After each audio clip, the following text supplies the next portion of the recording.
ይወጣል። ከዛ አባቴ ደህንነት ነበረና ስለዚህ በጣም ብዙ ሰዎች ይፈልጉኛል ይለኛል። እኔ ደግሞ የፍቅሬን አብረን የምንነሳቸውን ፎቶዎች ቲክቶክ ላይ ፖስት አደርግ ነበረ እና ፖስቱን ያስጠፋኛል ምናምን። እኔ በቃ በጣም በብዙ ሰዎች የምፈልግ ብዙ ጠላት ያለኝ ሰው ነኝና ታይ ምናምን ይለኛል። ቤተሰቦቼ እንደዚህ ናቸው ምናምን ነገር ይለኛል። እሺ በቃ ምናምን እያልኩኝ ዝም እላለሁኝ። ከዛ እንዳልኩሽ የደም መርጋት አለብኝ ብሎኛል እና አንድ ቀን ታመመና ቤቴ ትንሽ አዞረኝ ምናምን አለኝና ሐኪም ቤት ልውሰድህ ምናምን ስለው እምቢ አለኝ። እቤት ነው መሆን ያለበት፣ እቤት የምወስደው መድኃኒት አለኝ፣ እቤት ነው የሚሄደው ሲለኝ በጣም ግትር ብዬ ራሴ ነኝ የማደርስህ አልኩትና በባጃጅ አደረስኩት ሰፈሩና ልክ እንደዚህ መዞሪያው ጋር ስንደርስ በቃ እዚህ ጋር በር ላይ ፍተሻዎች ዘበኞች ስላሉ አያስገቡሽም እኔ ራሴ እሄዳለሁኝ አለኝና ወረደና እንደዚህ ራቅ ብሎ ለአይኔ በሚታይ ርቀት ሄዶ እዛ በር ላይ ሄደ እና ቆመና አንኳኳ። ከዛ ሂጂ ብሎ በእጁ ምልክት ሲሰጠኝ እኔም ጥርጣሬ ስለሌለኝ እሺ ብዬ ሄድኩኝ። ቤቱ በጣም ትልቅ ነው፣ ሌክዠሪ ነው ምናምን። እሱ በሚያወራው ስታፍ ነው የነበረው ሁኔታ ማለት ነው። ከዛ ያው በቃ በማግስቱ ምናምን እየደወልኩኝ እንዴት ነህ ምናምን ለዋሉ ደህና ነኝ ተሻለኝ ምናምን እያለኝ ግንኙነቱ ቀጠለ። ከዛ በጣም በቃ እየቆየብኝ የሚያጠራጥሩ ነገሮች እያየው ከዛ ስልኩ ላይ ደግሞ በሚገርም ሁኔታ በጣም በሚያስጠላ ሁኔታ ቺት እንዳደረገብኝ የሚያሳይ ነገር አገኘሁኝ። ግን ማመን አልፈለኩኝም እንዳልኩሽ በጣም በምን አጋጣሚ ስልኩ እጅሽ ላይ ገብቶ እንደፈተሽ እኮ አልነገርሽንም። አዎ እንዴት መሰለሽ ከሐረር እንደመጣ በጣም ደክሞኛል ትንሽ ናፕ ላደርግ ብሎ ጋደም አለ። ከዛ ቲክቶክ እያየ ነበር ጋደም ባለበት። ከዛ እጁ ላይ እንዳለ እንቅልፍ ወሰደው ስልኩ ሳይዘጋ ማለት ነው። ከዛ እውነት ለመናገር ቲክቶኩን ለመዝጋት ነበረ ስልኩን ያነሳሁትኝ ከእጁ እንዳይረብሸው ማለት ነው። ከዛ አንስቼ እንደ አጋጣሚ ነው እኔ እግዚአብሔርን ነው የምልሽ ማርያምን አስቤም አይደለም እንዲህም አይነት ነገር አገኛለሁ ብዬ አይደለም። ዝም ብዬ እንደዚህ እየጎረጎርኩኝ ቴክስት አገኘሁ። እንዴ ምንድነው ብዬ ደንግጬ እሱን እያየሁኝ እንደገና ቴሌግራም ላይም እንደዚህ አይነት በቃ ማይሆን የሚያስጠላ ነገር እዚህ ሚዲያ ላይ ማይወራ ነገር አገኘሁኝና በጣም አለቀስኩ። ለምን አልኩት እና በአንዴ ይቅርታ እሺ አልኩት። እሱን ማጣት ስለማልፈልግ በቃ ድጋሚ እንዳትደግመው አልኩት። ምን ምክንያት ነው የሰጠሽ? ይቅርታ ሲጠይቅሽ አላመንልኝም። ምን እንዳለኝ ታውቂያለሽ? የጓደኛዬ ፍቅረኛ ናትና በእኔ ስልክ ስለሚያወራት ነው ቴሌግራሙ። እሺ ቴክስት ውስጥ ታዲያ ምንድን ነው? አይ የቆየ ቴክስት ነው እሱ ጋር ስልኩ ያለ መስሏት ነው ምናምን አለኝ። እንዳልሆነ እኮ ያስታውቃል ነገሩ። ግን የኔን የማፍቀር ጥግ የማመን ጥግ ነው ልነግርሽ የፈለኩትኝ። በቃ እሺ ብዬ ላለማጣት እሺ ብዬ ተቀበልኩኝ ያንን ሁኔታ። እንግዲህ ይሄም ነገር ተፈጠረ እንዳልኩሽ ብዙ የሚናገራቸው በፊት ላይ የሚናገራቸው የነበሩ ነገሮች በቃ እንዴት ነው ይሄ ውሸት ምናምን ብዙ ማግኘት ጀመርኩኝ። ይሄም ነገር በጣም እየተንቀረፈፈ በጣ የሽምግልናው ነገር ማለት ነው። ከዛ አይ በቃ እኔ ስራ መጀመር አለብኝ፣ አይምሮዬ በጣም ተጨነቀ፣ ስራ የለመድኩ ልጅ ነኝ አይሆንም ምናምን ነገር ስለው ስራም እንድጀምር አይፈልግም፣ ከሰው ጋር እንድገናኝ አይፈልግም። እና እንደዛ ስለው በቃ እሺ አሁን እንልካለን አለኝ። ምን ወር ላይ መሰለሽ? አሁን የቅርብ ታሪክ ነው ባይዘው፣ ይሄ የ3 ወር ታሪክ ነው፣ ከ3 ወር በፊት የነበረ ታሪክ ነው። ኦኬ። እና ልክ ጥር ላይ ምናምን ነገር ነው አሁን እንልካለን በቃ አለኝ። ለቤተሰቦች አሳውቂ አለኝ። እኔ ስለፈራው ቆይ ነገሮች ይስተካከሉና እንደሚሆን እናደርጋለን። ያው ከቤተሰቦች ጋርም የመታረቂያ ምክንያት ነው ይሄ እና በጣም በቃ ቸኩያለሁ፣ ደስ ብሎኛል። ነገሮች ከእናቴም ከአባቴ ጋርም እንዲስተካከል ፈልጌያለሁኝ። በዚህ መሀል በነገራችን ላይ እናትና አባቴ እኔ ከቤት ከወጣሁ በኋላ ተፋተዋል። እናቴ እህቴን ታናሽ እህት አለችኝ፣ እሷን ይዛ ነው የምንኖረው። አባቴ ደግሞ ማለት በአንቺ ምክንያት ነው? አንቺ ከእናትሽ ጋር ተጣልተሽ ለፍቅረኛሽ ስትይ ከቤት ስለወጣሽ? አይ አይደለም፣ በግላቸው በፊትም በጣም ይጣሉ ነበረና ታሪኩን ወደኋላ ላለመመለስ ነው። ግን ያኔ እነሱ በሚጣሉ ጊዜ እኔ በጣም በቃ የቤቱ የመጀመሪያ ልጅ ስለሆንኩኝ በጣም ጭንቀት ስለሚያጠቃኝ 10ኛ ክፍል ላይ እያለሁ መድኃኒት ጠጥቼ ሆስፒታል ገብቼ ነበር ራሴን ለማጥፋት ለመጀመሪያ ጊዜ ማለት ነው። በእናትና አባትሽ ጻፍ? አዎ። እና አባቴ በጣም እኔን ይጫነኝ ነበረ። በጣም በቃ ለእናትሽ ታግዣለሽ ይለኛል። እናቴን ስለሚጠራጠራት ነበር። ስንተኛ ልጅ ነሽ? የመጀመሪያ። ኦኬ። ቶታል ስንት ናችሁ ልጆች? ሁለት ነን። ሁለት ብቻ ነው እና አንድ ታናሽ እህት። ሴት ናት እሷ? አዎ ትንሽ ገና አሁን 12 ዓመቷ ነው። ኦኬ እና ጫናው እንግዲህ እንዳልኩሽ እኔ ላይ ነው እና ለእናትሽ ታግዣለሽ፣ ለእናትሽ የምትደብቂላት ሚስጥር አለ እያለ አባቴ በጣም እኔን ሜንታሊ ጎዳይ ነበረ። 10ኛ ክፍል ማለት ገና 15 ዓመቴ ነበረ።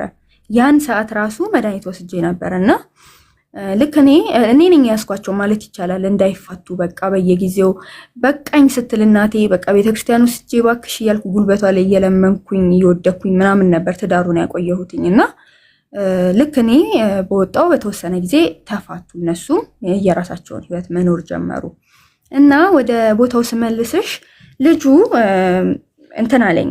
ቤተሰቦቼ ያው ባለስልጣን ነው ምናምን ነገር አላልኩሽም? አዎ አባቴ ባለስልጣን ነው።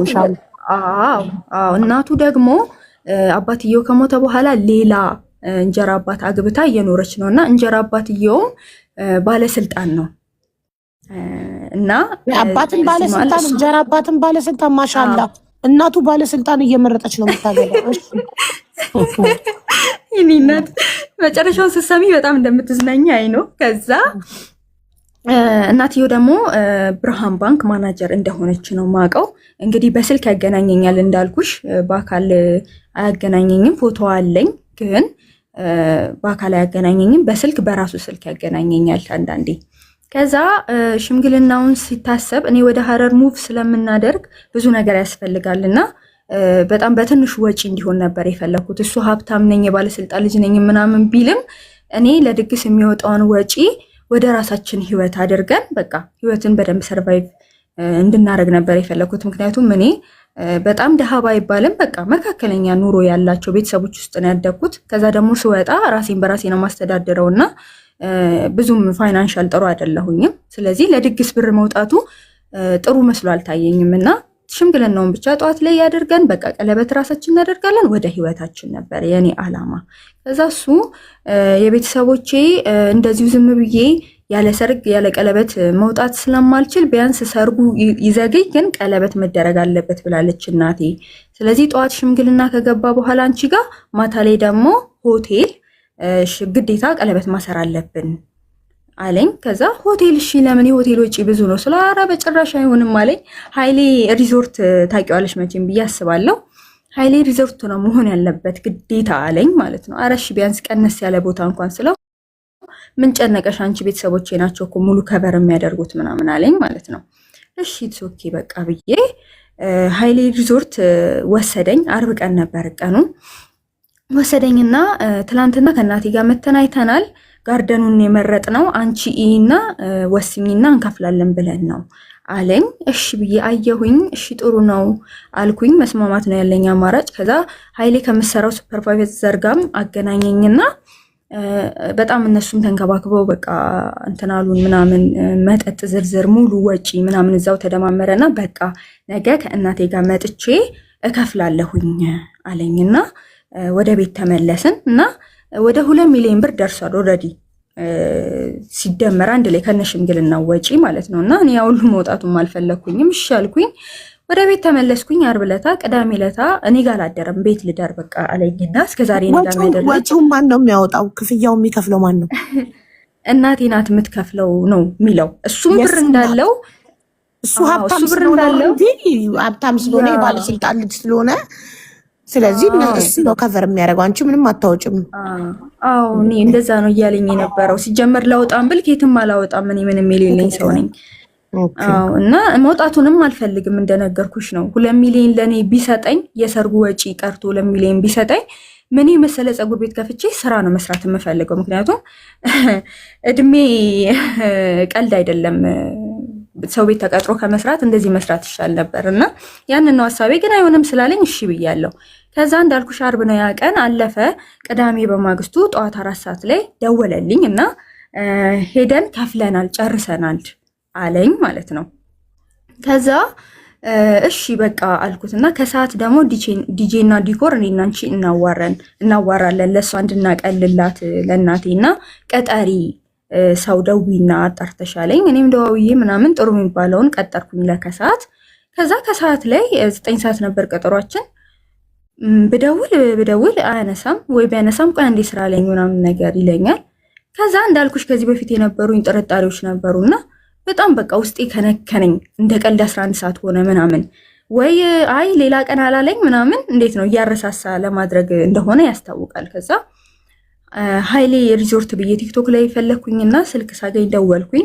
ከዛ አዲስ አበባ ነበር እንዳጋጣሚ ያ ስልክ። ከዛ ከአዲስ አበባ የአዳማን ብዬ ተቀበልኩኝ። ከዛ አዳማ ደውዬ ደግሞ የሱፐርቫይዘሯን ስልክ ባካችሁ ትናንት እንደዚህ አውርቼ ነበረ ምናምን ነገር ብዬ አወራኋቸው። ከዛ እሺ ብለው የልጅቷን ስልክ ሰጡኝ። ደወልኩላትኝ፣ አወራኋትኝ። ከዛ ይቅርታ ባለቤቴ እንደዚህ እንደዚህ ትላንትና ሙሽራ ነኝ እና ስልኩን አላነሳለኝ እና ከትንሽ ደቂቃ በፊት አንቺ ጋር ነኝ ብሎኝ ነበረ ስላት፣ ኧረ አልመጣም፣ ምን ሆናችሁ ነው ዛሬ እንመጣለን ብላችሁ ምናምን አለችኝ። ጋርደኑ ደግሞ አይፈቀድም እና አስፈቅጄላችሁ ምናምን ስትለኝ አልመጣም አልኳት። አዎ አልመጣም፣ የምርሽና ማመን አልቻልኩኝም። ከዛ ደወልኩኝና እንደዚህ እኮ አለችኝ። አባት ምንድን ነው አይልሽም እንዴ ምናምን ስለው ለምን ደወልሽ ምናምን ብሎ ተቆጣኝ፣ በማላቀው ሁኔታ ማለት ነው። እንደዛም ተቆጥቶ አያውቅም።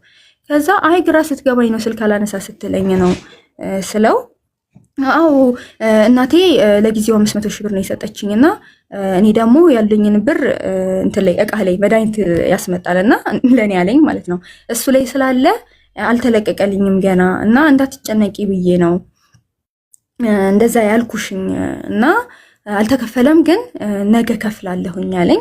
እሺ በቃ ብዬ አመንኩትና ዝም አልኩኝ። ከዛ በማግስቱ እሁድ ነው እንግዲህ መጣ ምናምን ነገር ስለው አይ እናቴ እንትን አለችኝ አለኝ። በጣም ፈጠናችሁ አለችኝ አለኝ እና ስለው ትንሽ ቀዝቅዙ ብላናለች ምናምን አለኝ። ከዛ ምንም በቃ መናገር አልቻልኩኝም። እንዳልኩሽ ከጓደኞቼ ከኤቭሪ ከሁሉም ነገር ነጥሎ ቤት አስቀምጦኛል። ካለሱ የሚታየኝ ነገር የለም። በጣም ነው የምወደው፣ በጣም ነው የማፈቅረው። በቃ ያለሱ ሰው የለም ለኔ በምድር ላይ እና ከዛ ምን አደረኩኝ? ያው ሴጣን ይገፋፋል። መጀመሪያ ስለጀመርኩት እኔ የራስን ማጥፋት ነገር ተነስቼ መድኃኒት ውስድ ያደረኩኝና ሽንት ቤት ውስጥ ቁጭ አልኩኝ ማለት ነው። ይቅርታ እዩ የምትባይ ልጅ ማለት ነው የራሷ ታሪክ ነው። ራሷ እንዳልኩሽ መድኃኒት ወሰድኩኝና ሽንት ቤት ቁጭ አልኩኝና እንትን ነው አፓርታማ ነውና አከራዬ ዋናውን ቤት ይዛ እኔን አንድ ክፍሉንና የውጭውን ሽንት ቤት ነው ያከራየችኝ እና በጣም መልካም ሰው ናት። እንቀራረባለን ከአከራዬ ጋር እና በጣም ከዛ ድምፅ ሰማች ሽንት ቤት በጣም በቃ ወደ ላይ እያለኝ ነው ምናምን። ከዛ ምንድን ነው ብላ ሮጣ ስትገባ እኔ መድኃኒቱ እያስደፈቀኝ ነው አረፋ ምናምን። ከዛ ወተት ሰጡኝ ምናምን። ወደ ሐኪም ቤት ሄድኩኝ። ቶሎ ማርከሻ አድርገው እንትን አሉኝ። ከዛ በቃ እንግዲህ እንዳልኩሽ ነው እኔ እሱን ካጣው እንደምሞት ነው እንትን የምለውና እዛ ጋ አየ። በጣም ደነገጠ፣ ሁሉም ደነገጡ። ታይ በቃ ምናምን ነገር አለኝ። ሁሉንም ዛሬውኑ ከፋፍላለሁኝ አደርጋለሁ ሁሉንም ነገር አለኝ። እሺ ያልኩትኝ እሁድ አለፈ፣ ሰኞ ሆነ። ከዛ ሰኞ ከፍያለሁ ሲለኝ እሺ በቃ ብዬ አመንኩኝ። አልደወልኩኝም ወደ ኃይሌ ድጋሚ ማመንኩትና ድንጋጤው የዛን ቀን ምናምን ስላየሁኝ ማለት ነው። ከዛ ማክሰኞ በማግስቱ እናቴን አስተዋውቅሻለሁ ማታ ላይ ሙሉ ቤተሰቡ የትውውቅ ፕሮግራም ያዘጋጃልና ይዤሽ ነው የምሄደው ተዘጋጂ አለኝ ሰኞ ለታ። እሺ ያልኩት ማክሰኞ ለታ እስከ 6 ሰዓት ድረስ እያወራን ነበር። ፀጉር ቤት ሂጂ ምናምን እያለኝ እሺ ብዬ ፀጉር ቤት ሂጄ ራሴን እያዘጋጀሁኝ ነበረ ለማታ ፕሮግራም እና ከዛ እስከ 6 ሰዓት በሰላም ነው የምናወራው አልኩሽ። ልክ ከ6 ሰዓት በኋላ እሱም ዝም አለ። እኔም በቃ ቢዘጋጅ ራሱ ምናምን ብዬ ዝም አልኩትኝና 9 ሰዓት ሲሆን ደወልኩለት፣ አይነሳም። ከዛ ያላየውም ብዬ ዝም አልኩኝ። ከዛ በመሃል በየሰዓቱ ደውላለሁኝ ግን አይነሳም። ከዛ እየጨነቀኝ መጣ። ወይኔ ምን ሆኖ ይሆን ምንድን ነው ምናምን ነው እያልኩኝ የነበረው። ያመኛልም ስላለኝ አሞት ይሆን እንዴ ምን ተፈጥሮ ይሆን ምናምን እያልኩ እያሰብኩኝ እንደ ቀልድ ሰዓቱ ሄደና መሸ። 1 ሰዓት ሆነ። ከዛ ግራ ሲገባኝ ያክስት ልጅ አለችው ብዬሻለሁ እኔ ጋር የሚያመጣት 16 ዓመቷ ነው እና የእሷ ስልክ ነበረኝ። ከዛ ደወልኩኝና እንደዚህ ምንድን ነው ምናምን ስላት እንደኛ እኮ እየጠበቅናችሁ ነው አንቺ ጋር ብሎ እኮ ነው የወጣው ከቤት ለምን ደው ማትመጡት ምናምን ስትለኝ ኧረ እኔ ስልኩን እያነሳልኝ አይደለም ጠዋት እያወራን ነበረ ስልኩን አያነሳም አሁን ላይ ስላት እስቲ ቆይ ልደውል ምናምን አለችና ትንሽ ቆይ ተመልሳ ደወለችልኝ። ከዛ ኧረ ለኛም አያነሳም እናትየው እያበደች ነው በጣም ብዙ ሰው ነው ቤት ውስጥ ያለው የተጠራው እናንተን ነው ሰው የሚጠብቀው አለች ማለት ነው። በቃ የሆነ ነገር ሆኗል ብዬ በጣም ተጨነኩኝ ከምልሽ በላይ። በዛ ሰዓት በቃ ማልቀስ ነው የኔ ስራ። አከራይ ነበረች እሷ አይዞሽ ትለች። በቃ ይደወላል፣ ብዙ ስልክ ነው ያለው 3-4 ስልክ እና በየስልኩ ላይ ይደወላል። በቃ ተጨነቁ ሁሉም እኔ ጋርም ያሉት አያነሳም። ከዛ እነሱ ጋርም ልጅቷ ጋርም በየደቂቃው ነው የምደውለው። ምን አዲስ ነገር አለ ጓደኞቹ ጋር ደወልሽ ምናምን እላለሁኝ። እኔም ስደውል አያነሱልኝም እና ከዛ ሁሉንም እንትን ስል ምንም ላገኝ አልቻልኩም። ተጨነኩኝ። ከዛ እስቲ እናትየውን አገናኘኝ አልኳት ማለት ነው ልጅቷን። ከዛ እሺ ምናምን ነገር አለችኝ እና አገናኘችኝ። እናትየው በጣም በቃ የእናት ሊናገር የማይችለውን አይነት ነገር ተናገረችኝ። እኔ ለእናንተ ክብር የሁሉ ነገር አዘጋጅቼ የባለቤቴ ዘመዶች መጥተው ምን አይነት ክብረ ቢሶች ናችሁ? ቆይ ከዚህ በኋላ እንዳይመጣ እዛው ይዘሽ አኑሪው። ከዚህ በኋላ አይኑ ማየት አልፈልግም፣ ባለጌዎች ናችሁ ምናምን አለችኝ ማለት ነው በልጅቷ ስልክ። ደነገጥኩ። እኔ እዚህ ጋር ፍቅረኛ ሆኜ የሆነ ነገር ሆኗል ብዬ እያሰብኩ እየተጨነቅኩ ለምንድነው እናትየው እንደዚህ የምትሆነው? ምን አጥፍቶ ነው ብዬ በጣም ተጨነቅኩኝ። እንዳልኩሽ እናትየው እንደዚህ ብላኝ እኔ ግን አሁንም የሆነ ነገር እንደሆነ ወይ አሞት ወድቆ ወይ ስልኩን ሊሰርቁት ብለው ማጅራቱን መተውት ይሆን ወቅተውት ይሆን እዛ ላይ ነኝ ያለሁትኝና በየሰዓቱ ነው በየደቂቃው ነው ቴክስት የምልከው። 100 ጊዜ በላይ ይሆናል የደወልኩትኝ። በጣም በቃ እየቀጠቀጥኩኝ ማለት ነው። ከዛ 3 ሰዓት እስቲ እናቱ ብርሃን ባንክ ነው የምትሰራው እና የቱ ጋር እንደሆነ ስለነገረኝ እንሂድና እናግኛት አልኳት ማለት ነው። ከዛ እሺ አለችኝ። በዛው በቤተክርስቲያን በዛው ብርሃን ባንክ ሄደን ከዛ ስንሄድ የወሊድ እረፍቷን አልጨረሰችም ገና አሉኝ ማለት ነው። ከዛ እሺ አልኩኝና አንድ ቀን መግቢያውን አሳይቶኛል። ቤቱንም ከርቀት አይቼዋለሁ። ካልጠፋብኝ በቃ ቤት እንሂድና ቤት እናዋራት አልኳት። ከዛ እሷም ተስማማች። በጣም ጥሩ ሀሳብ አለች። ሄድን።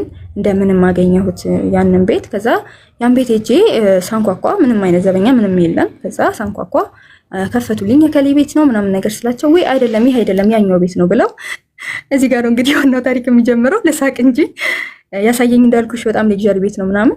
ከፊት ለፊት ያለውን ቤት ሲያሳዩኝ ፍጹም ተቃራኒ የሆነ ቤት ነው።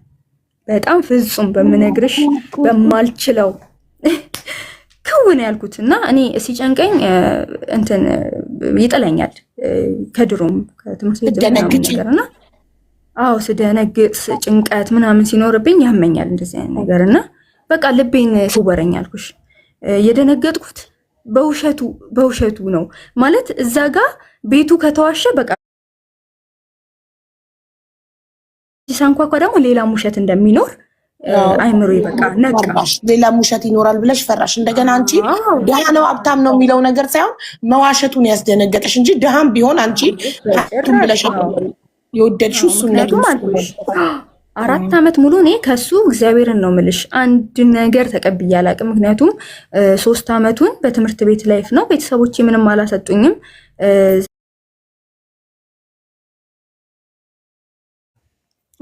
እንግዲህ ያን ታይም 30 ደቂቃ ራሱ አይሞላም አውርተን መሄድ አለብኝ በቃ ብሎ በተቀመጥኩበት ጥሎኝ ሄደ። እንግዲህ እኔ ያን ሰዓትም በቃ የማታው ነገር ይቀራል፣ ሽማግሌዎቹ ይገባሉ። በቃ ከዛ በኋላ ወደ ሐረር እኔም ድግሱን መጀመሪያም ስለማልፈልገው ወደ ሐረር ጠቅልዬ እገባለሁኝ። አይሳቀቅም። አሁን አዳማ ቢሆን የቤተሰቦቹ ቤት ስላለ እንደዚህ ስለዋሸኝ ይሳቀቃል። እዛ ስለሆነ ግን ፍሪ ይሆናል ብዬ በቃ እሺ ብዬ ተቀበልኩኝ። ከዛ ወደ ማታ አካባቢ ጓደኞቼም ይደውላሉ፣ ስለ ሽፎን ምናምን ያወራሉ ምናምን ነገር። ከዛ ቻከሬ ያልኩሽ በቃ ተይው ኪራዩን ጥበብ እኔ ጋር ስላለ በዛ እናሳልፋለን አለችኝ። እናንተም ያላችሁን ሽፎን ልበሱ፣ ምንም ሌላ ዝባዝንኬ አያስፈልግም አልኳቸው። እናቴም እየተዘጋጀች ነው እንዳልኩሽ እና ዛሬ እንኳን ቤት አታድሪም ምናምን ስትለኝ አይ ችግር የለውም እመጣለሁኝ አልኳት። ያው ፊቴ ቀን ሲያለቅስ ምናምን የዋለ ስለሆነ ተበጥብጧልና እንደዛ አልኩኝ። እናቴ ዝግጅቷን ጀምራለች እንዳልኩሽ እየሄደ ነው በጣም በሰፊው። ከዛ አባቴ ያው አያወሩም ከእናቴ ጋር የሚቀመጡትን ሰዎች መርጧል ምናምን ነገር። ከዛ ዓርብ ዕለት ወደ ማታ ላይ ደወልኩለትና ምን ጠፋህብኝ ምናምን ያው በቃ እኔ ትቾ ሁሉንም በፍቅር ጠፋህብኝ ሆዴ አባ ምናምን ነገር አልኩት። ከዛ አለው ነገ ስንት ሰዓት ነው ሽማግሌዎቹ ምናምን ሲለኝ ስለው የምን ሽማግሌ ምንድን ነው የምታወሪው አለኝ ማለት ነው። ምንድን ማለት እንዴ ቅድም አውርተን የለ እንዴ ስለው እንዴ ቅድም ያወራ ነው እኔ ወደ ሐረር እንደሚሄድ ነው የነገርኩሽ፣ ነገሮችን ማስተካከል እንዳለብኝ ነው የነገርኩሽ፣ ምንድነው የምትይው ምናምን አለኝ ማለት ነው። ከዛ አለቀስኩኝ። እንዴት አደረገኛለህ? ለምንድን ነው አንተ እንድሞት ነው እንዴ የምትፈልገው ምናምን ነገር አልኩት። ከዛ አንቺ ምንም ትጨቃጨቂኝ ምናምን በቃ ለሞት የሚገፋፉ ወሬዎች ተናገረኝ ማለት ነው። ከዛ ስልኩ ተዘጋ። በጣም እያለቀስኩ ነው። እናቴ ደወለች። ኧረ አንቺ ልጅ እባክሽ ንገሪኝ ምናምን ስትለኝ የእሷንም ስልክ ሳልመልስ ዘጋሁኝና እንዳልኩሽ የምኖረው አፓርታማ ነው። ከሁለተኛ ፎቅ ቪዲዮ አካውንቴ ላይ ፒን የተደረገ ቪዲዮ አለ ፎቁ የሚታይበት ሙሉ የሆስፒታል ታሪክ የሚታይበት እና ከዛ ፎቅ ፊቴን አዞርኩና በቃ ጭንቅላቴን ደህና አድርጎ የምታኝ ይገላግለኝ ብዬ ወደኋላ ወደኩኝ ካፎቁ እና ስወድቅ የተቀበለኝ የሸክላ ቴራዞን ነው። በጣም ድንጋይ ነው ምናምን ነገር። ከዛ ጭንቅላቴን አልመታኝም፣ ወገቤ ሲከፈል ታወቀኝ። በቃ አንዴ ነው የጮኩት። የኔም ሰውነት ትንሽ ገዘፍላለሁኝና ድዋ ሲል ሰሙ። ከዛ ግቢ ውስጥ የነበሩ ሰዎች በሙሉ ሲወጡ በቃ የዛ ሰዓት እኔ ወገቤ ተቆርጧል፣ እጄ ተሰብሯል። ስሜቱን እንግዲህ ምን ያህል ሊሰቀጥጥ እንደሚችል በማወራው ወሬ ራሱ እንኳን ተኖሮ አይደለም በማወራው ወሬ ይገባቸዋል ብዬ አስባለሁኝ። እና በጣም አመመኝ። ኢቭን ራሴን አላሰተኝም። ራሴን ቢያስተኝ ጥሩ ነበረ ህመሙን ላለማዳመጥ። ህመሙን ልችለው አልቻልኩኝም። በቃ ወገቤ አከርካሪ ነው የተሰበረ 2 ቦታ። ከዛ እንደምንም ሐኪም ቤት ወሰዱኝ። ኃይለማርያም የሚባል ሆስፒታል ነበር የመንግስት የወሰዱኝ። ከዛ እዛ የዛን ዕለት አርብ ነው እንዳልኩሽ 1 ሰዓት አካባቢ ነው የወደኩት ማታ ላይ። ሌሊቱን ሙሉ በቃ ማስታገሻ ቢሰጠኝም አይሰራም። እንትን ተነሳሁኝ። ይሄ ሙሉ ሲቲ ስካን ነው የሚባለው፣ እሱን ተነሳሁኝ። ከዛ እጄ ላይ ስብራት አለ። የእጄን አወቁ የእጄን ስብራት። ከዛ እሱን በጀሱ ገጠሙልኝና እኔ እግሬ በጣም እግሬ ነው የምለው፣ እግሬ፣ ወገቤ፣ ሙሉ ሰውነቴ የቱጋ ምን ያህል ህመም እንዳለ የትኛው ጋር እንደሆነ እንኳን ግልጽ መናገር አልቻልኩኝም። ደም ስለሌለ ደግሞ ከፎቅ ነው የወደቀችው ሲሉ ራሱ ምንድነው የምታወሩት ምናምን ዶክተሮቹ ይላሉና የመንግስትም ስለሆነ ብዙም ትሪት የለውም። በጣም ከባባድ ደም እዛ ጋር ስለሚታይ እኔ ደግሞ ደም ስለሌለኝ ብዙም እንትን አላሉኝም፣ ችላሉኝ። እኔ ግን በጣም እጮሃለሁ። በጣም ስቃይ ነው። አክስቶቼ አከራዬ ናት ይዛኝ ወደ ሆስፒታል ሄደችው። አክስቶቼ ምናምን አጎቶቼ ጋር ተደወለ፣ እናትና አባቴ ጋር አልተደወለም። እና ከፎቅ ላይ እንደወደኩኝ ራሴ ተናገርኩኝ እንጂ ያየኝ ሰው አልነበረም። እና መጀመሪያ እንደውም ከፎቅ አልመሰላቸው። ሁለተኛ ፎቅ ላይ ነው አይደል ራሴን ጣልኩ ያልሽ? አዎ። እና ስትወድቂ ራስሽን አልሳትሽም? አልሳትኩኝም። በሚገርም ሁኔታ ወገቤ ብቻ ነው የተሰበረው። አጥንቴ ተሰበረ። አከርካሪ ይሄ ዋና ሰውነታችን የሚይዘው አከርካሪ አለ አይደለ? ጭንቅላትሽን አላገኘውም መሬት ጭንቅላቴን አላገኘውም። እኔ እንዴት ተአምርም ነው ይሄ፣ የፈጣሪ ተአምርም ነው። ውሸትም ይመስላል በእርግጥ አሁን እኔ ብዙ ሰው አልፈርድም፣ ግን የሆስፒታሉ ኤቭሪቲንግ ሁሉም ነገር አለ። ፒን የተደረገው ቪዲዮ ላይ ቦድካስቱ ላይም የወገቤ ስፌት አስገብተውታል። እና ሀቡ የምትፈልጊ ከሆነ በውስጥ የነበሩትን የሕክምና ማስረጃዎች ከነ ቁስሌ ልክልሻለሁኝ። አንቺ ማንም አልነበረም ስትወድቂ? ከራስሽ ከተከራየሽበት ኮንዶሚኒየም አይደለም አፓርታማ ነው። አፓርታማ ሚንስ ሰዎቹ ከስር ይኖራሉ፣ ባለቤቶቹ ከላይ 2 ፍሎር ሰሩና 2 እንትን ማለት ነው ፎቅ ሰሩና ሙሉውን ፍሎሩን ማለት ነው አንዱን ሙሉን ልክ እንደ ሙሉ ግቢ አከራዩት ማለት ነው። ከዛ የላይኛውን የተከራየችው ሴት 1 ክፍል የውጭ ሽንት ቤትና 1 ክፍል አለው። እሱን ደግሞ ለእኔ አከራየችኝ። እኔ የተከራይ ምንድነው የተከራይ ነው የሚባለው? የተከራይ እንደዛ ነው። አዎ ተከራይ ላይ 1 ክፍሉን ነው የተከራየሽ? አዎ እንደዛ ነው። እሺ በመስኮት ነው ራስሽን የጣልሽው ወይንስ ከበረንዳ ላይ ነው? አይደለም ከበረንዳ ብረት ነው። ብረቱ ላይ ወጥቼ ከብረቱ ላይ ነው። ኦኬ ማንም ሰው ደጅ ላይ ምናምን ሊያስቆምሽ ነበር? ሰው የለም። ሁሉም በቤታቸውን ዘግተው ነው። ምክንያቱም እንዳልኩሽ ጨላልሟል ምናምን በቃ ማንም የለም በሰዓቱ። ሰዓት አካባቢ ነበረ? 1 ሰዓት አካባቢ። እሺ ከዛ ስትማርፍ ስትወድቂ አልጮሽም? ጮኩኝ። ጩኸቴ ነው ሲጀመር ዱአ እና ከዛ የኔም ጩኸት ቅውጥ ነው ያደረኩት። ምክንያቱም በጣም ነበር ህመሙ፣ ይሄ ስቅጥጥ የሚያደርግ አይነት ጩኸት እና አሁን ላይ ልጩሆ ብለ ራሱ አልችለውም ያኔ የነበረውን ነገርና እሱን ሰምተው ነው ሁሉም ተሯሩጠው ምንድነው እና የመሰላቸው ከፎቅ አይደለም። ምክንያቱም ሰው ከፎቅ ወድቆ ደም ነው አይደል የምትጠብቂው፣ ወይ ራስ መሳት ነው የምትጠብቂው። የለም ከፎቅ አልመሰላቸውም። ትንሽ አክሲደንት ነው አልቻልኩኝም። በቃ በእንትን እንደዚህ እግሬን ከስር 2 ሰው ከኋላ 2 ሰው ቁም እስቲ ለማቆም እና ሞክራት፣ በጭራሽ አይታሰብም። ወገቤ ሊቆም አልቻለም። መነሳት አልቻልሽም። ራስሽን አልሳልሽም እንጂ ቀና ማለትና መቀመጥ ምናምን አትችይም። ሆንኩኝ፣ ፓራላይዝድ ሆንኩኝ። በቃ ድምጼ ብቻ ነው የሚሰራው። ኦኬ ማውራት ብቻ ነው የቻልኩት እና ሲነኩኝም አልቻልኩም፣ መንካትም አልተቻለም። ሰውነቴን አትንኩኝ ያመኛል ነው በቃ እንዳትነኩኝ ነው የምትይው። አዎ እንዳትነኩኝም አድኑኝም ሆነ። ምክንያቱም መሞቴን ብፈልግም ህመሙ ከበደኝ። ለሞቱም ትፈልጊዋለሽ፣ ከህመሙ መገላገልም ትፈልጊያለሽ እና ከዛ አምቡላንስ ጠሪልሽ። እነሱ አምቡላንስ አድኑኝና ግደሉኝ ሆነ። አድኑኝና ግደሉኝ ነው በቃ የኔ ነገር ማለት ነው በሰዓቱ የነበረው። ከዛ አላወቁም። ሆስፒታል ከገባው በኋላ እንዳልኩሽ እርዳታ የሚያደርግልኝ ጠፋ። ምንድነው እንዲታወቅ አልቻለም። የእጇን አውቀናል። ይሄኛውን ሙሉ ሲቲ ስካኑን ደግሞ የሚያነበው ዶክተር ነገ ጠዋት ነው የሚመጣው። እኔ እስከ ነገ ጠዋት ማስታገሻ አጉኛል። አይሰራም ማስታገሻው። በእናታችሁ ቢያንስ እሺ ወይ ማደንዘዙሽም እንዲ አንድ ከፎቅ መውደቅ እኮ ቀላል አይደለም። መደንዘዝ እኮ አለብኝ። ከፎቅ ነው ከፎቅ ላይ ነው የወደኩት ስላቸው ማን ይመነኝ ማን። ከዛ እንትን ከሲቲ ስካኑ ከተነሳው በኋላ እንዳጋጣሚ ጠዋት ይመጣል የተባለው ዶክተር እንትን ሳይል ሌላ ዶክተር መጣና ወገቧ ላይ ስብራት ይታያልና ሙሉ እስኪነበብ ድረስ በእንትን ይሄ በስፖርተኛ ባጋል አይደለ ወገብ እንትን የሚሉት ቀበቶ የስፖርተኞቹ በሱ ይታሰር፣ ቆይ እንዳይንቀሳቀስ ወገቧ ብለው በሱ አሰሩልኝ። ምንም በቃ እግሬ የሆነ ነገር ከዚህ ከእግሬ ጀምሮ እስከ ጫፍ ውስጥ እግሬ ድረስ የሆነ የሚነዝረኝ በቃ እንደዚህ የሚበላኝ የሚፈተፍተኝ ነገር ነበር ህመሙ በሰዓቱ። የወገቤን ስለታሰረ ቀነሰን፣ የእግሬ ግን አልቻልኩትም። ከዛ እግሬን ነው የምለውና ድጋሚ ሲቲ ስካን ሲያነሱኝ እግሬ ንጹህ ነው፣ ምንም የለም። ወገቤ ላይ ነው አሁንም ወገቤና እጄ ነው። ከዛ በማግስቱ መጣ ዶክተሩ። ሲያይ ይሄ ነርቭ ያለበት ቦታ ላይ ነው አጥንቷ የተሰበረው እና ይህንን መስጠት አንችልም፣ ወደ ጥቁር አንበሳ ሪፈር ነው ማድረግ የምንችለው አዲስ አበባ። አይ ገንዘብ አለን የምትሉ ከሆነ ደግሞ እዚህ የወያ ሆስፒታል አለ፣ ደግሞ ከወያም የተሻለ እንደዚህ ነርቭ ኬዝ ወደ ወላይታ ሶዶ አለ መሰለኝ፣ በጣም ትልቅ ሆስፒታል እና እዛ ነው ያለው አሏቸው ምናምን ነገር። ይሄን ታይም ባይዘዌ አከራይ ደውላለት መጥቷል። እሱ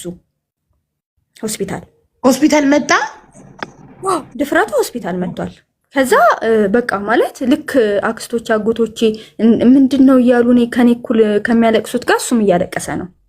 ማንም ምንም አያውቅም። እኔ ደግሞ እሱን እያየው ህመም ነው። ከዛ እሱን ሳይ ደግሞ የሆንኩትን በቃ ማልቀስ ነው ስራዬ፣ ማልቀስ ነው በቃ። እና ከዛ እዛ ሰዓት ላይ ራሱ አንድ አጎታለኝ የአባቴ ወንድምና በጣም ኃይለኛ ነው ምናምን።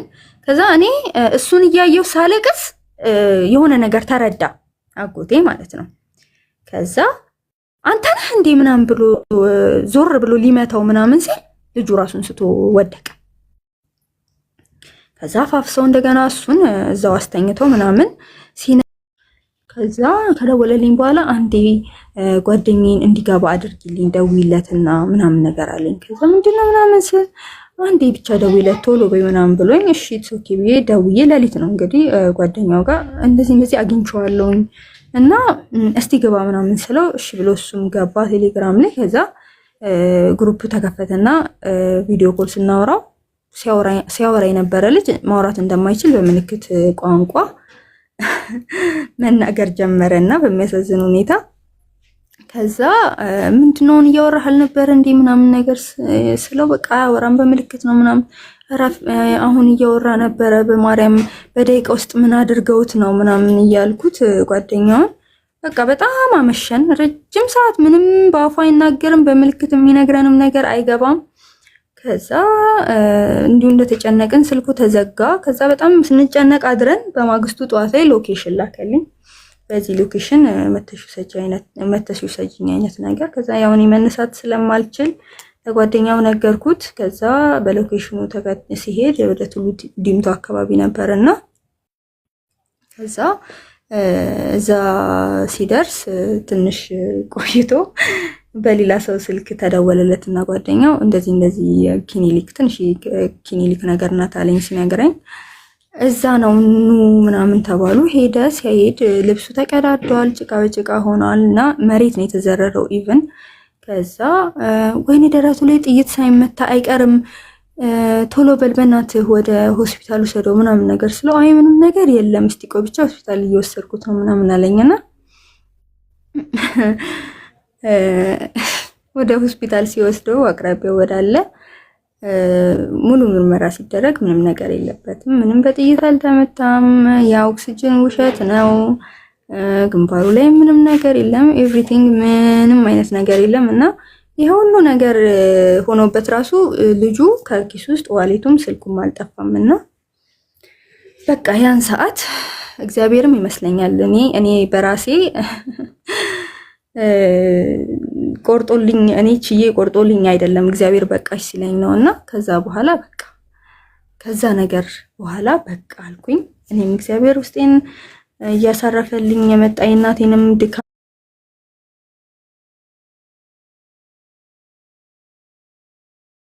እና ከዛ በቃ እግዚአብሔር ይመስገን እሱም ድጋሚ ሊያገኘኝ አልሞከረም። እግዚአብሔር ይስጠው። እኔም ስልኩን አጠፋፋሁኝ። ቤተሰቦቹም በቃ አንቺ እንደምንም ጠንክረሽ ራስሽን አድኝና ውጭ ያሉኝ ጓደኛውም እንደዛው እና እግዚአብሔር በሂደት ነገሮችን አስተካከለልኝና የ10 ወር የተባለ ጉዳት በ3 ወር ውስጥ ይኸው አገግሜ ቆሜ በቃ ደህና ነኝ እግዚአብሔር ይመስገን። ያው ትንሽ አሁን ላይ ጉዳት አለኝ ግን ደህና ነኝ እግዚአብሔር ይመስገን። እንደዛ ሆኜ አሁን ደህና ነኝ። ራመጃለሽ? አዎ እራመዳለሁ። የወገቤ ላይ ብረት አለ። ብረቱ ማክሲመም ከ2 ዓመት በኋላ ይወጣል ብሎኛል ዶክተሬ። በየጊዜው እየሄድኩኝ ቼክ አደርጋለሁ እና እግዚአብሔር ይመስገን አሁን ከድካምና ትንሽ ስራ ማለት ይሄ በጣም ከባድ ስራ መስራት ካለመቻል ውጪ በጣም ደህና ነኝ። እጄም ገጥሟል። በቃ ብቻ በጣም ደህና ነኝ እና ይኸውልሽ ይሄ ሁሉ ነገር ሳወራ ረጅም ሰዓት ነው የፈጀው ሀቡዬ። ይሄ ሁሉ ነገር ላለማውራት እና ሰዓት ላለመፍጀት እና ታሪኩን ደግሞ ለህዝብ እንትን ላለማለት ያንን ኢንተርቪው አዳምጪ ያልኩሽ ለዚህ ነበር። አሁን የተረዳሽኝ ይመስለኛል። ጊዜያችሁን ላለመብላት ነበረ። ካንቺ ዳይሬክት መስማት ነበር የፈለኩት። እንኳንም ካንቺ ሰማ ነው። ግን ማሬ እሱ የአይምሮ ታማሚ እንደሆነ እኔ እርግጠኛ ነኝ። ጤነኛ ሰው ይሄ ሁሉ ነገር መዋሸት አይችልም። አንዱን እንኳን ይሳሳታል እንዴ! የገዛ ቤተሰቦቹን አንቺን የራሱ አጎቱን ምኑን እንዴ ሁሉም ቦታ ሆስፒታል እንኳን ሄዶ ከሌላ ሀገር ነው የመጣሁትኝ እንትን ሌላ ዜጋ መስሎ እንግሊዝኛ አውርቶ ምናምን ሆስፒታሉን ለማጭበርበር እንዴ! ጤነኛ አይደለም። የአይምሮ ሕክምና ያስፈልገዋል። የአይምሮ ህሙማን ሆስፒታል መግባት አለበት። አንቺ ደግሞ ማለት ነው እኔ አሁን እግዚአብሔር ይመስገን ካይምሮ ራሱ በጸሎት ይወጣልሽ ይገባል። ይሄ ጂኒ ነው እንጂ ፍቅር አይደለም። እንዴት ነው ይሄው ነገር አድርጎሽ ከፎቅ ላይ ወድቀሽ አካልሽ ተጎዶ እንኳን ስቲል ከሱ ጋር መታወሪው? እኔ እንጃ። እኔ አይኑንም የማየው አይመስለኝም። እኔ እንጃ። እና በእርግጥ ሀቡዬ ሌላ ደግሞ መናገር የምፈልገው ነገር ልክ ይሄ ታሪክ ከወጣ አሁን ከተለቀቀ 1-3 ቀን ሆኖታል እና በጣም ቪው ሄዷል። ወደ አሁን ቲክቶክ ላይ ራሱ 1.8 ሚሊዮን ምናምን 1.8 ሚሊዮን ደርሷል። እና አንዳንድ ሰዎች ደውለውልኝ ድፍረቱ ማለት ነው የድፍረቱን ጥግ ነው የምነግራችሁ። ደግሞ ከኔም ከተለያየ በኋላ በዚህ 3 ወር ውስጥም ከኔ ጋርም እያለ ክዳኝ ወደ ውጪ አግብታብኝ ሄዳ ነው እያለ የቀረባቸው ሰዎች አለ። የኔን ፎቶ እያሳያቸው ማለት ነው ሴቶች ነበሩና ልክ እንደኔ እየተጫወተባቸው ቶታሊ ሊትረሹ ይገባል ማለት አንቺ ሌላው እንዳትታለን ኦሬዲ ሚዲያ ላይ ወጥተሽ ታሪኩን ተናግረሻል። አለቀ። ያንቺን ኃላፊነት ጨርሶ ከዚህ በኋላ አንቺ ራስሽ ላይ ነው ትኩረት ማድረግ ያለብሽ። ቁጥርሽን መቀየር አለብሽ መልሶ እንዳያገኝሽ ማለት ነው፣ መልሶ እንዳያናግርሽ። ለምን አንቺ ራስሽ ቶታሊ አልዳንሽም። አሁን ገባሽ? እግዚአብሔር ይስጠው መልሶ አላናገረኝም ማለት ዳት ሚንስ መልሶ ቢያናገርሽ እድል ትሰጪዋለሽ ማለት ነው። አሁንም እሱ ወጣቱን ከፎቅ ላይ ቢጥል ሄደሽ ታስታምሚዋለሽ ማለት ነው። ኧረ በስመ አብ ሀውዬ እግዚአብሔርን ነው የምልሽ። አሁን ያስብላል። ትክክል ናችሁ። ግን እኔ አልኩሽ በእኔ አቅም አይደለም እሱን መርሳት የቻልኩት፣ በእኔ አቅም አይደለም እሱን መተው የቻልኩት። እግዚአብሔር ነው ከውስጤ ድንግል ማርያም ናት ከውስጤ ንቅል ያደረገችልኝ። እና አሁን ምንም ነገር ቢፈጠር መልሶ አለመደወሉን እኮ የወደድኩት በቃ ያመኝ ነበረ ማለት ቁስሎቼን ይቀሰቅስብኛል ቢደውል ሜንታሊም ነው የኔ ቁስል አሁን ከሰውነቴም በላይ ማለት ነው። ቢደውል በሱ ቁጥጥር ስር ነሽ ማለት ነው። ቢደውል የምትረበሽ ከሆነ ስቲል አልዳንሽም ማለት ነው። ስለዚህ እንዳይደውል አንደኛ ቁጥር መቀየር አለብሽ። ቁጥርሽን ማግኘት የለበትም በምንም አይነት መንገድ። ሁለተኛ ነገር ስለሱ ማንም ሰው መጥቶ ቢያወራልሽ ልትሰሚ አይገባም፣ ልትከታተይ አይገባም። እንዲያለ ሌላ ሴት እንደዚህ ውጭ ሀገር ከድታኝ ሄደች አለ ምናምን ልትይ አይገባም። በቃ ስለሱ ልታይም ልትሰሚም አይገባም። በቃ እዚህ ምድር ላይ እንደሌለ ነው ልትቆጥሩ የሚገባው። እንደገና ደግሞ ፎቶን ኬት ማግኘት እንችላለን ሌሎች ሴቶች እንዲጠነቀቁ። አሁን ፎቶ ማውጣት እኔ በግሌ አልፈለኩም። ለምን ሪስክ አለው ለእኔ እንደነገርኩሽ በጣም ሪስክ አለው። ሚዲያ አልለጠፈው። አይ ሴቶች ምንም ተጠነቀቁ ከዚህ ሰውዬ